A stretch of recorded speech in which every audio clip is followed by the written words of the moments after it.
일단 청와대는 뭐 이번 주는 넘긴 상태고 다음 주에 조사를 받을 수 있도록 협조하겠다 이런 입장을 밝혔는데 우선은 뭐 내일은 주요 피의자들이 다 기소될 것 같아요. 공소장을 보면은 뭔가 명확하게 어떤 대통령의 혐의 같은 것도 드러나겠네요. 그러니까 일단 검찰에서 지금까지 뭐 사실상 피의자라는 얘기는 여러 번 나왔습니다.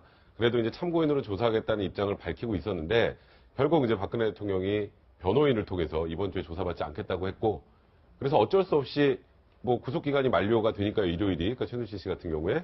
그래서 최순실 씨만 기소하는 게 아닌가 했는데 검찰이 안종범 수석하고 정호성 비서관까지 일괄해서 일단 기소하겠다는 방침을 정했습니다. 네. 근데 내용이 이 세 분 다 공통점은 박근혜 대통령 이름이 다 나왔던 거예요.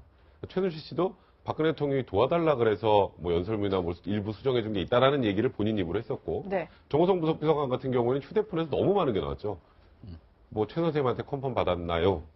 저는 그게 제일 가장 경악스러웠는데 그 컨펌 받았나요라는 물음에 대한 대답 왔다 갔다 하는 거는 말 그대로 공무상 비밀 누설죄에서 박근혜 대통령은 사실상 피의자로 굳어지는 거나 마찬가지인 상황입니다. 예. 그 다음에 이제 안종범 수석이 다이어리에 너무너무 빼곡하게 다 적어놓은 거에다가 또 안종범 수석의 진술까지 결합을 해서 사실상 지금 아직 확실하진 않지만 뇌물죄 관련된 부분도 공소장에 적시될 가능성이 높다는 얘기가 나오는데 네. 근데 이제 검찰에서는 박근혜 대통령을 일단은 뭐 조사를 하진 않았지만 객관적인 증거들이 많기 때문에 이제 사실상 피의자라는 표현을 쓰죠. 공모하여라는 단어를 쓸 가능성이 굉장히 많다고 합니다. 그렇게 돼서 그게 공개가 되면 이제 박근혜 대통령도 굉장히 많이 궁지에 몰릴 텐데 그래도 박근혜 대통령이 지금까지 계속 수사를 미뤄왔던 이유는 공소장을 보고하고 싶어서 그런 것 같아요. 그러니까 대처가 가능하니까. 그러니까 쉽게 말해서 답안지를 좀 보고 네. 검찰이 어디까지 확인했는지를 확인하고 그 이후에 대응을 하는 게 낫겠다는 판단한 것 같고요. 그리고 아마 제 생각이 맞을 것 같은데 다음 주 금요일쯤 조사를 받으실 것 같습니다. 그 전까지는 안 하실 거고요. 금요일의 의미는 다음 날이 뭔가요? 토요일이잖아요. 네. 토요일 전날 대통령이 수사받는 모습을 보여줘서 무언가 민심을 누그러뜨리려고 하시지 않을까 생각이 드는데 지금 민심은 그렇게 기계적인 방향으로 대응책을 내놓는다고 변하지 않습니다. 그러니까 지금은 대통령도 무언가 진실을 밝힐 자세를 가지고 명확하게 국민들이 원하는 사안을 내놔야지 그때도 똑같이 대통령은 선의로 기업체들이 뭐 선의로 낸 거를 나라를 위해서 썼고 뭐 국가를 위해서 도움도 됐고 이런 얘기를 더 이상은 좀 안 하셔야 국민들 분노를 조금이라도 가라앉게 할 수 있지 않을까 생각드네요. 그러니까 사실은 너무 지금 법률적으로만 지금 접근하시는 게 아닌가 이런 생각이 들어요. 그러니까 일단은 뭐 죄를 좀 최소화하겠다.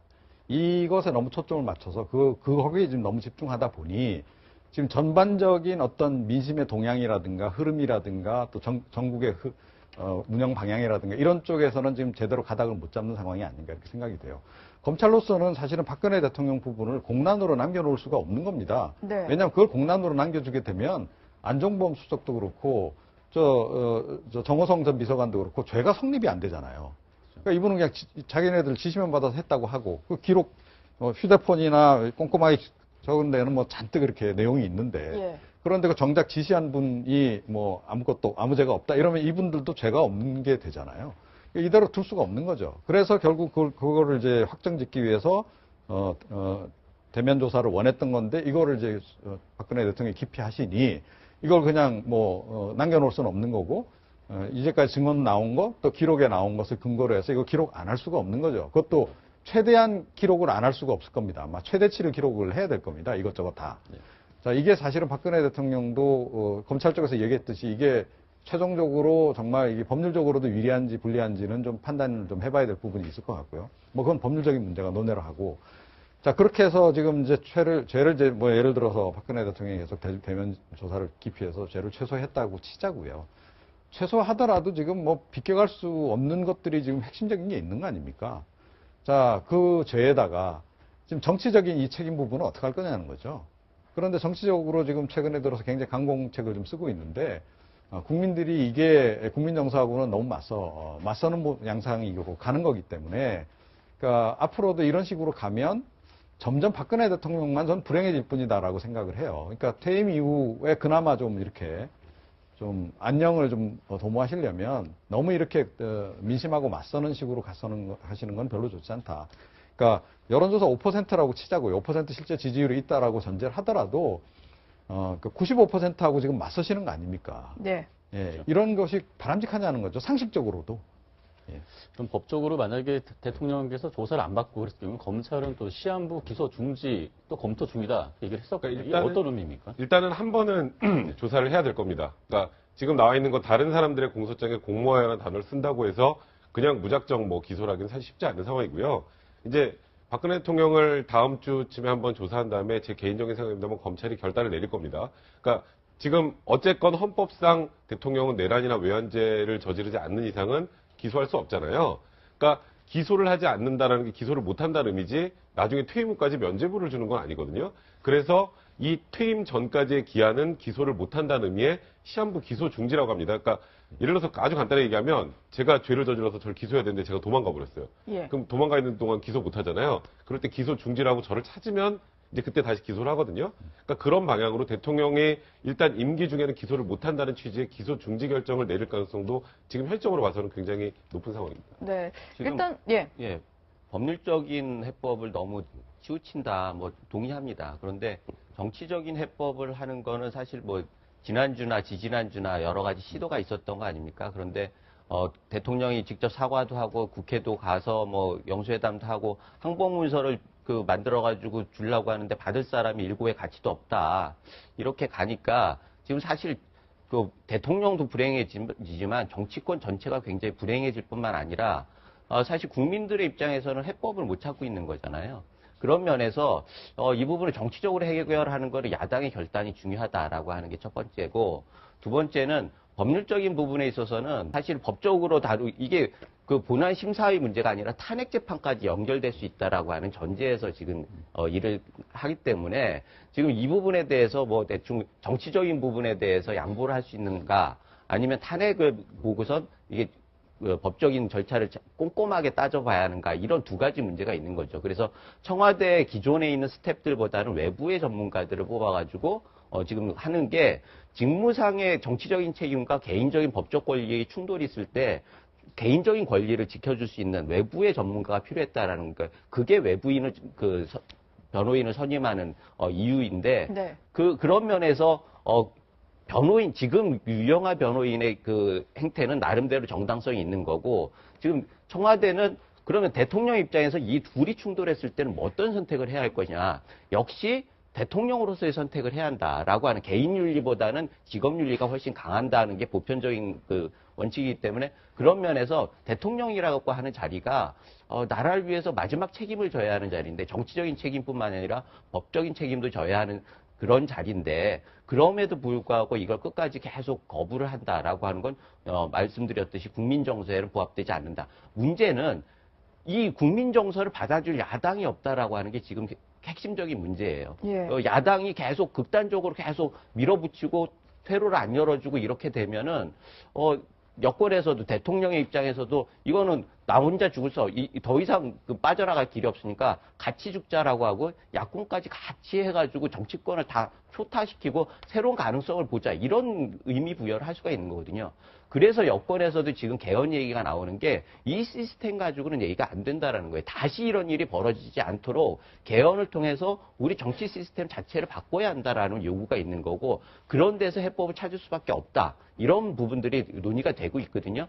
그래서 아까 말씀드렸듯이 내일 시위도 중요하지만 모레 있을 야권 주자들의 그 회의가 굉장히 중요합니다. 지금 이 극단적으로 치킨 게임을 하는 이거를 방향을 돌려가지고 대결보다는 경쟁을 해야 하는 거 아니에요. 국민들을 향해서. 그렇다고 하면은 경쟁 시스템으로 바꿔주려면 역시 지금은 키는 야권의 대권 주자가 가지고 있다라고 하는 거를 다시 한번 강조할 수밖에 없습니다. 저도 이 부분엔 전적으로 동의를 합니다. 그러니까 사실은 저는 지금 돌이켜 좀 생각해 보면, 지난번에 거국 중립내각 얘기가 나오고 박근혜 대통령이 국회까지 찾아가서 그 얘기를 이제 책임 총리 국회에서 청구해 달라는 얘기를 했을 때 차라리 그때 야3당이 그걸 받았더라면 굉장히 좀 좋지 않았을까, 이런 생각을 개인적으로 좀 갖거든요. 자, 조금 전에 굉장히 중요한 얘기를 해주셨는데, 출구 전략이 아닙니다. 테러 전략이 지금 필요한 거죠. 그리고 테러 전략은 역시 지금 야당이 좀 만들어줘야 되는데, 야당들이 지금 이 테러 전략과 관련해서 각자 이해관계가 좀 갈려서 이게 지금 제대로 된 그 테러 전략을 좀 못 만들어주고 있는 거거든요. 네. 이거는 확실히 야당 책임이 맞습니다. 그래서 내일 그 회동을 기점으로 해서 정말 야당도 다 내려놔야 됩니다. 대통령에게만 내려놓으라고 지금 얘기해서 될 문제가 아니고요. 네. 국민들은 야당에도 지금 각자의 이해관계 다 내려놓고 지금 제7공화국으로 지금 들어가는 그런 그 중요한 그 정치적인 격변기에 이런저런 이해관계 다 지금 내려놓으라고 하는 것이 전 국민 명령이라고 생각하거든요. 엄중하게 받아들여야 된다. 만약에 야3당이 이번 오늘 집회 이후에도 답을 못 찾으면 아마 어쩌면 야3당 앞에 가서 국민들이 집회를 여는 상황이 올 수도 있다. 그러니까 굉장히 그 부분은 좀 엄중하게 받아들여야 된다. 저는 그렇게 생각합니다. 네.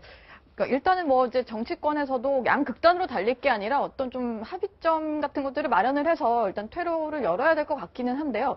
뭐 일단 다음 주에는 좀 궁금한 부분이 바로 이제 박 대통령의 수사 문제일 겁니다. 일단은 특검법이 통과가 국회에서 됐기 때문에 국무회의에서 이 부분이 의결이 되면은 공포가 되고 또 특검 뭐 준비가 아마 시작이 될 거예요. 그래서 가장 궁금한 게 저희가 일단 예상 시나리오를 한 2가지 정도로 준비를 해봤는데 박 대통령이 검찰과 특별검사의 조사를 2개를 다 받을 것이냐, 이 가능성은 조금 낮지 않을까, 이렇게 많이들 얘기를 하거든요. 그래서 혹시 만약에 박 대통령이 특검을 본인이 이제 주재하는 국무회의에서 의결하게 뭐 안건이 상정이 될 경우에 특검을 만약에 거부를 해버리고 야당에서 이제 무조건 야당 추천 인사가 올라오기 때문에 위헌성이 있다라는 얘기를 하면서 특검을 거부하고 검찰 조사를 수용하거나 아니면 2번째 시나리오로는 특검을 일단 수용하고 공포를 한 이후에 검찰 조사는 좀 미루면서 특검이 이제 이렇게 시작이 되면 거기서 조사를 받는 이런 2가지 시나리오 정도로 좀 준비를 할 수 있지 않을까 이런 예상을 한번 해봤는데 가능성이 어디가 좀 더 높다고 보세요? 일단 청와대에서는 이번 검찰 조사도 받겠다는 거는 얘기는 했어요.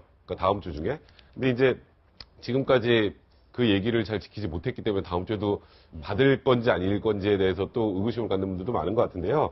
지금 저도 이제 하나 걱정이 되는 게 뭐냐면 특검 법안이 일단 통과가 돼서 이제 정부로 넘어가잖아요. 예. 이게 15일 안에 이제 거부권을 행사할 수 있잖아요. 근데 지금 일단 약간 무언가 친박 일부, 그 다음에 청와대, 그리고 아까 외부에 있었던 뭐 박사모나 이렇게 외부 시민단체들까지 굉장히 조직적으로 한 목소리를 내는 느낌이 요즘 굉장히 많이 드는데 아까 말씀하셨던 것처럼 김진태 의원도 그렇고 그때 이번 특검 법안에 거부했던, 그러니까 찬성표를 던지지 않았던 분들은 말씀하셨던 것처럼 이건 야당 추천 후보만 가지고 뽑으면 이건 피해자가 가해자를 하는 이거는 무슨 복수국이지 이게 무슨 객관적인 중립성을 확보할 수 있겠느냐는 얘기를 하시는데 네. 그게 이제 청와대와 의견 조율이 된 거라면 거부권 행사할 가능성이 있거든요.